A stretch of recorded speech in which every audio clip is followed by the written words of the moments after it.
Welcome to இல்லத்தரசி TNPSC. நான் உங்கள் பவி. இன்றைக்கி என்ன டாபிக் பார்க்க போகிறோம்னா, தமிழில் அழகு 7ல் ஏலாதி அறநூல் தொடர்பான செய்திகளை பார்த்துட்ருக்கோம்.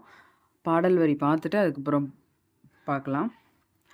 ஏலாதி ஆசிரியர் கணித மேதாவியர். கணித மேதாவியரும் காரியாசனும் ஒரு சகமானவர். கணித மேதாவியர் எழுதிய இன்னொரு நூல் என்னென்னா திணைமாலை 150. ஓகே, பாடல் வரி பார்க்குமா? வணங்கி வழியொழுங்கி மாண்டாற்றல் கொண்டு நுணங்கிய நூல் நோக்கி நுழையா இணங்கிய பால் நோக்கி வாழ்வான் பழியில்லா மன்னனாய் நூல் நோக்கி வாழான் நுனித்து. அதாவது இந்த பாடல் வரியில் என்ன சொல்கிறாங்கன்னா, 6 அறக்கருத்துக்களை பற்றி சொல்கிறாரு கணித மேதாவியர். இன்னொரு தடவை பாடல் வரி பார்க்கலாம். வணங்கி வழியொழுகி மாண்டாற்றல் கொண்டு நுணங்கிய நூல் நோக்கி நுழையா இணங்கிய பால் நோக்கி வாழ்வான் பழியில்லா மன்னாய் நுண் நோக்கி வாழ்பவன் நுனித்து அப்படின்றாங்க. அதாவது வணங்கி அப்படின்னா பணிவுடையவராக வணக்கம் சொல்கிறது அந்த மாதிரி. வழியொழுகி அப்படின்னா முன்னோர் கூறிய அறவழியில் செல்லுதல்.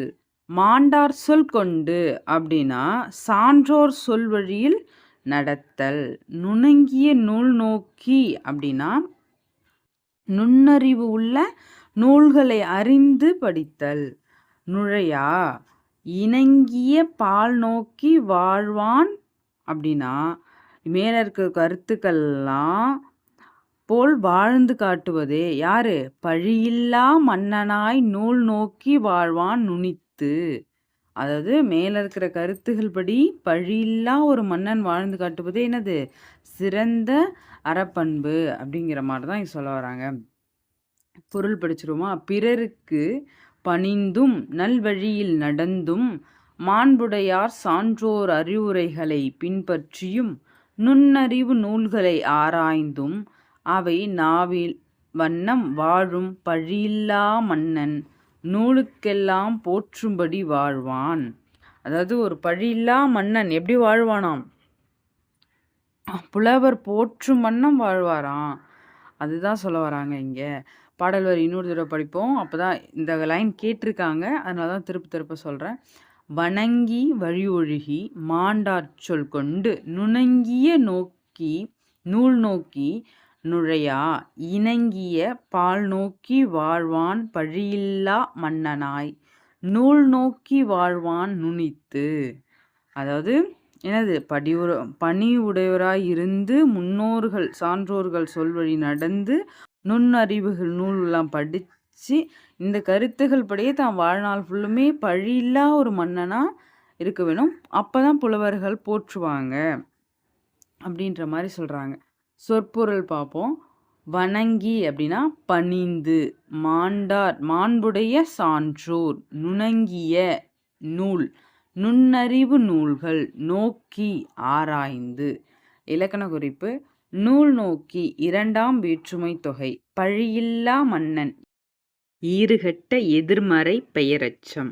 இந்த ஏலாதியோட சிறப்பு என்ன அப்படின்னு பார்த்தோம்னா, இதில் புலால் உண்ணாமல் இந்த வல்லாரை எப்படி பின்பற்றுறாங்களோ அதே மாதிரி புலால் உண்ணாமல் இருக்கிறது, ஐம்பொறிகளை அடக்கி வாழுதல், அதுக்கப்புறம் பிறப்பை பற்றி ஒரு குறிப்பு கொடுத்துருப்பாங்க. அதாவது 9 வகையான பிறப்பில் எப்படிலாம் இருக்கணும் அப்படின்னு சொல்லிட்டு. என்னென்னா உயிருடையான, உயிர் அல்லாத, புண்ணியம், பாவம், துன்பம், செருப்பு, கட்டு, முதிர்வு, வீடு, இது எல்லாத்தையும் பற்றி என்ன கொடுத்துருக்காங்கன்னா, இந்த 9 பிறப்பை பற்றி இதெல்லாம் இருக்கணும் அப்படிங்கிற மாதிரி கொடுத்துருப்பாங்க. இதோட சிறப்பே ஏலாதியோட சிறப்பே இதுதான்.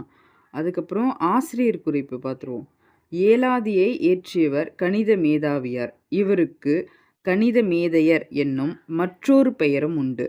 இவர் சமண சமயத்தவர் என்பர். இவர் சமண சமயத்திற்கே உரிய கொல்லாமை முதலியான உரிய அறக்கருத்துக்களை ஏலாதியின் வலியுறுத்தி கூறுகிறது.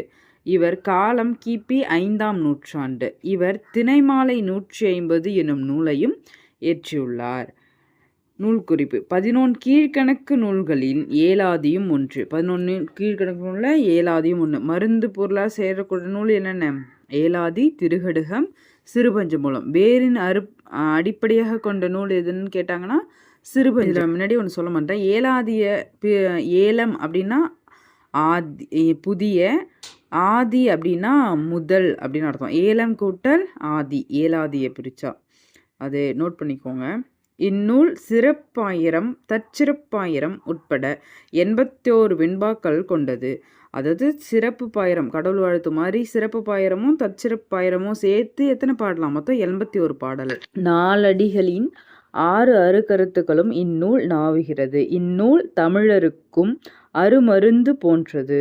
ஏலம் என்னும் மருந்து பொருளை முதன்மையாக கொண்டு லவங்கம், சிறுநாவற்பூ, சுக்கு, மிளகு, திப்பிலி ஆகியவற்றின் ஆன மருந்து பொருட்களுக்கு ஏலாதி என்பது பெயர். இம்மருந்து உண்பவரின் உடற்பிணியை போக்கும். அதுபோல் இந்நூலில் நற்கருத்துகள் கற்போரின் அறியாமை அகற்றும். நூலின் 59வது பாடல் அமைந்துள்ளது அப்படின்ற மாதிரி கொடுத்துருக்காங்க. அதாவது நம்ம கற்போர் எந்த நூல் படித்தாலும் என்ன சொல்கிறாங்களா சில கற்போரின் அறியாமையே அகற்றும். அப்போ நூல் படிக்கிறதே is one of the best மெடிசன்றதோட நல்ல பயிற்சி அப்படின்னு சொல்லலாம். உடலுக்கு உடற்பயிற்சியை தாண்டி.